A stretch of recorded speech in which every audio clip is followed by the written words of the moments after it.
All right, this video is going to be to show you how to test and install your freshly populated BMS module, right? For those of you who don't know what this is a module that has a battery management system to be used together with our battery 24-volt DIY Powerwall PCB based module, right? This is a system.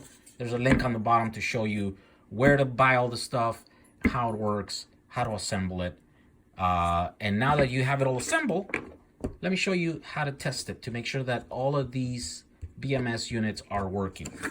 Right, so you start with a unit like this, right? And first you start by disconnecting the balance connector on every one of these BMSs. Then you get a battery module.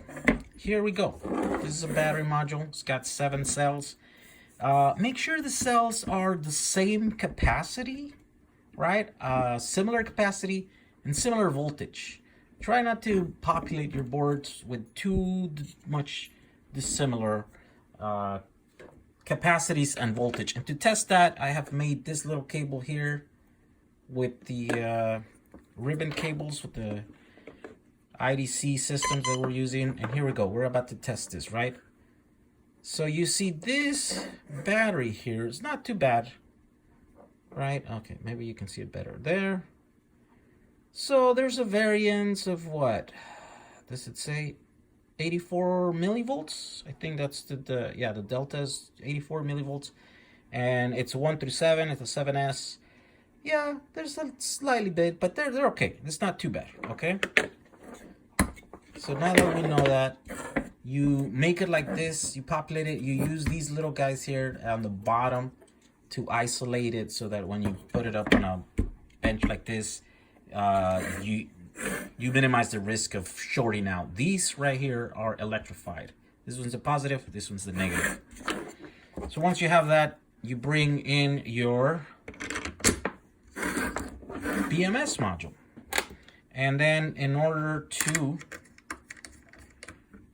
make sure that the power is transferred good, put at the very least for this test, you gotta secure it somehow, and the easiest way to do it is using the standoffs, because remember the standoffs are how we transfer the power from the battery module up to this guy, from this guy to this guy, right? And so only the front ones are electrified, the back ones are not, so you don't have to populate for this test.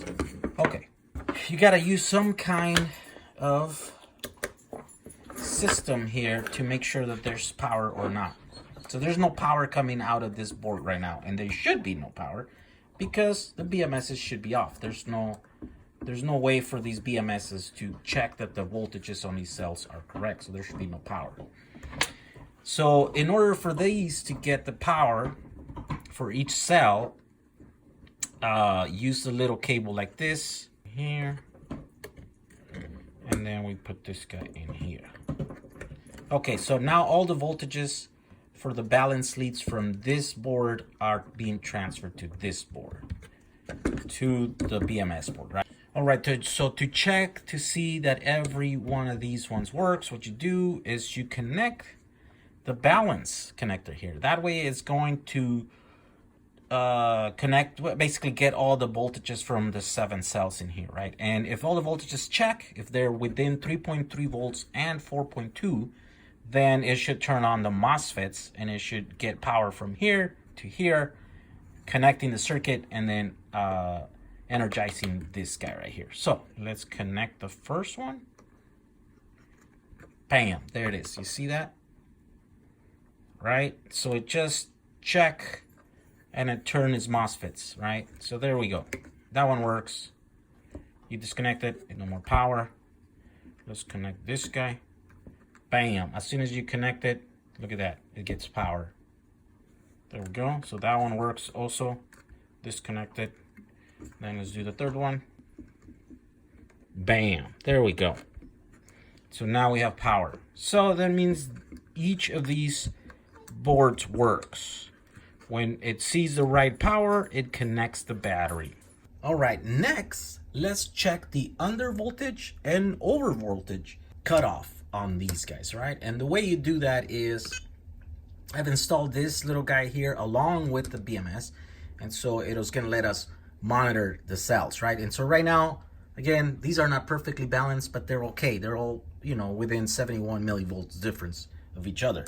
Let's simulate a situation where a cell goes too low, right? I prepared this cell here. This is like a 3 volts or something. Let's see. So let's change it up. So it shows it as 3.5, 3.45, right? We'll put a load on this pack and it'll drive it hopefully past the point where it's safe, right? I don't know where the threshold's at. I think it's at 3 volts, right? But I guess we're gonna find out. All right, let's test this guy. If that voltage goes too low, it should turn off. We're gonna put a load on this pack. Here we go, and it's gonna start 1.35 amps, right? It's somewhere at 3 point, just about below. Okay, so it's going down to the 2.7. Why aren't these cutting? Oh, there it is. So it just cut it. Okay, and how do you know that it did its job? If you disconnect this and connect it again, there it is.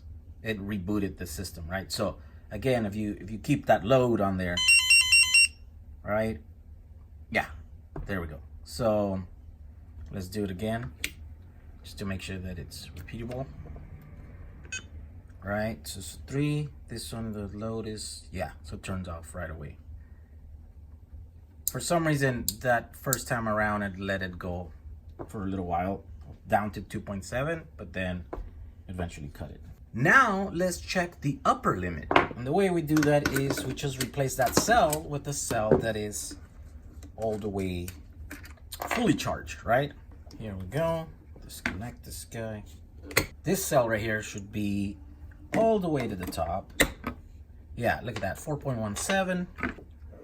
And it's important to check that these two limits are, you know, are being protected from cells. Because at the bottom, if you go too low, past 2.8 volts, 2.5, I think, on some of these cells, then the cell dies instantly. If they go too high for too long, then that's where things, you know, cells start to catch fire. So you want to stay away of both of those. All right, here we go. So now I have everything connected. We'll be able to check here the voltage of cell number 7, which is the highest. Now I have the charger here set to around 5 volts, and you will see how this BMS will not let this thing stay on for too long at that rate, because it brings this cell, you know, way above the threshold. So here we go. So there it goes. That's what it's doing. It's essentially throttling it back, right? So right now it's only letting about 10 milliamps going through there. So not a whole lot, right? And the only thing that's holding that back is these. They're basically disconnected right now, and that's why this charger is not putting power. If I were to connect this charger right now to another pack that didn't have a BMS, it'll go right up to like around 5 amps.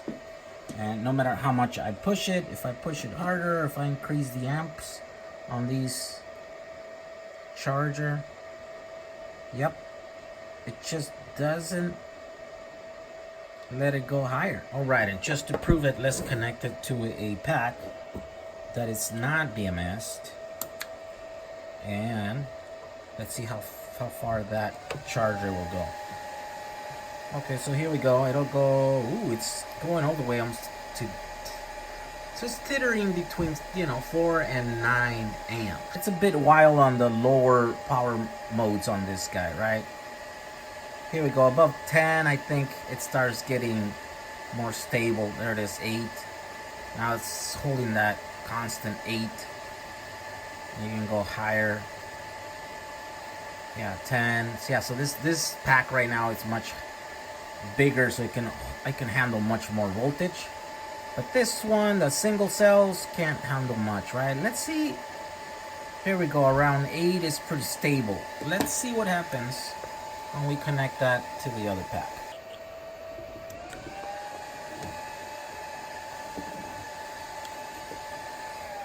Okay, so it does. See, there it is. It cut it off.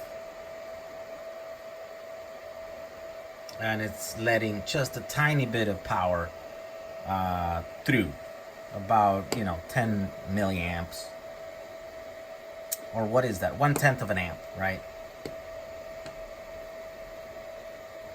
There we go. So these BMSs are protecting on the top also.